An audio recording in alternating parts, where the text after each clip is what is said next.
my name's Brandon. I'm going to show you how to put a fly rod together. In this case, a 4-piece fly rod, specifically a 9-foot 8-weight 4-piece. A little big, not your typical trout rod, but I thought it'd be nice and easy to see in the video, and it's a pretty color. First thing you do, obviously, go ahead and pull your rod out of its case. If it didn't come with a case, hopefully it at least came with a rod sock to help protect it. Now, as I said, this is a 9-foot 8-weight.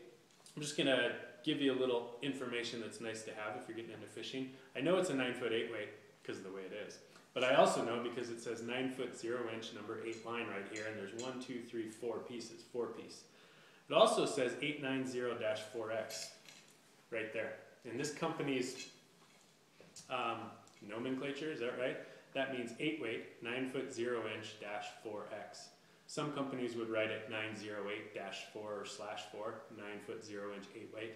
But it's pretty easy. If you know the company's system, or really, if you have some common sense, you know that it's not an 8-foot 9-inch 0-weight because it's a pretty substantial rod. So it's pretty safe to assume it's an 8-weight, 9-foot 0-inch 4 pieces. Okay. Oftentimes when I'm putting a rod together, I pull the pieces out in order that I'm going to put them together in. But for the sake of teaching, so that we can visualize what we're reaching for, I'm going to pull all the rod pieces out of this sock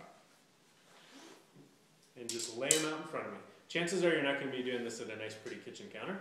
So just make sure you're gentle with this stuff. Whether it's in the back of your car, out on the gravel bar, don't put them anywhere where they're going to get crushed or even dinged.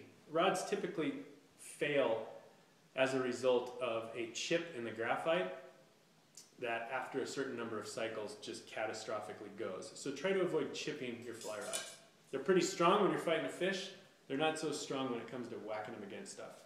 Put this back in the case if you have it, just to keep it from getting gritty and dirty and then transferring that to your nice fly rod. Take care of your stuff, you know? All right, as I said, this is a 4-piece fly rod. I'm going to assemble this in 3 stages. I'm going to build the bottom half, then the top half, and then I'm going to put the 2 halves together. The bottom half of the rod is the big end. The bottom piece specifically has the handle on it, and in this case, no guides. The second biggest piece has 3 guides on it, 2 stripper guides and 1 snake guide. All right, pretty self-explanatory, but I'm going to go into some pretty heavy detail anyway. This rod manufacturer puts what are called alignment dots on its sections of rod. It's a little dot that's painted on each section near where it fits onto the other section. And what they do is allow you to line up all your guides with each other and then in line with the reel without having to double check everything as you go. It's a really nice thing to have, but not all rod manufacturers do it. So I'm going to show you how to line up or assemble a rod without alignment dots. I'm going to assume these aren't here.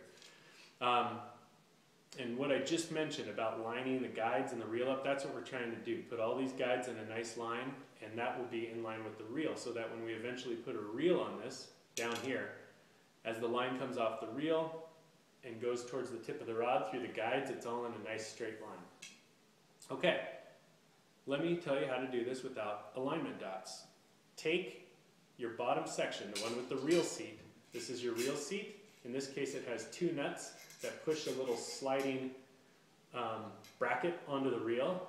And since these moving pieces are located towards the bottom of the rod, this is called an up-locking reel seat. The reel is going to be forced up into this ring underneath the handle. So to find where the reel is going to go, find the cavity in this ring where the reel is going to seat. And it's easy for me to see, but it's probably hard for you to see because it's black and it's not going to show up in the video. But it's right there. Go ahead and mark it with your thumb or whatever you got to do. But let's hold that, hold the piece here so that the reel is going to be vertical. Let me tell you one more thing. Some people twist rod sections together, some simply pull them. Some rod manufacturers recommend different ways of doing it. There's good arguments for all of it. Some people also put products on here, mainly this wax called ferro wax that is supposed to help them, I think, not come apart, but also,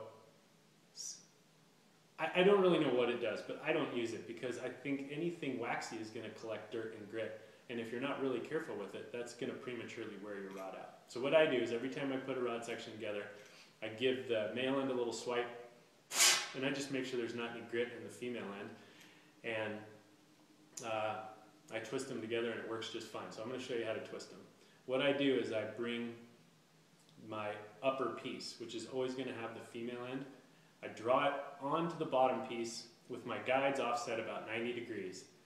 I bring them down until they just start to seat, and then as I tighten them, I twist those guides until they're vertical, which in this case is in line with the reel. I go ahead and eyeball it. I overshot it a little bit, so I'm going to twist it back. Now I don't know if you can hear it in the video, but these sections squeaked a little bit as I brought them together, and that's okay.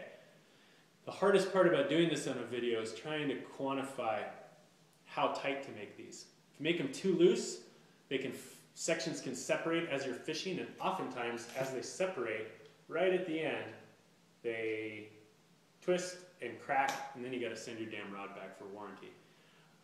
If you do them too tight, I imagine you could crack the upper piece, the female portion of the ferrule, or just make it a real bitch to get them apart at the end of the day. So maybe the best thing is to just watch me pull them together.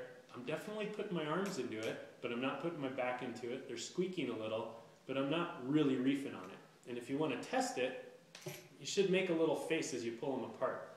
If you just sort of put them on their half-ass, you know, no face, or I mean a face, but a silly face, certainly not a face. You want the little bit of a face. Okay, those two are together.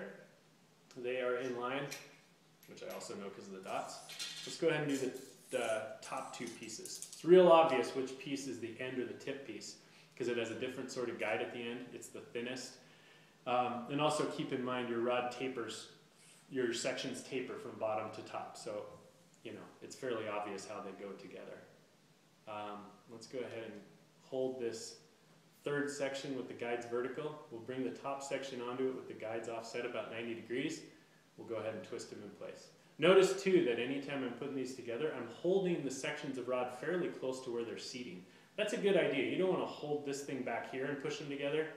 It's like pushing on a rope. It's not very effective, and it also subjects these things to compression and some funny twisting and torque, which they're not really made for. They're made to be flexed. They're not really meant to be pulled on or pushed on. I think pushing on is probably the worst thing you can do.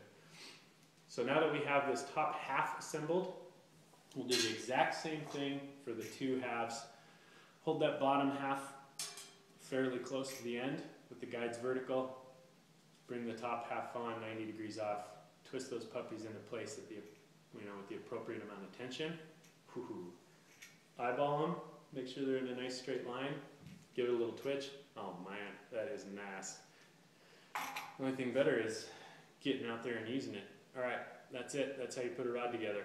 If it's 3 pieces, there'll be 3 of them. If there's 5, if it's a 5-piece, there'll be 5 of them.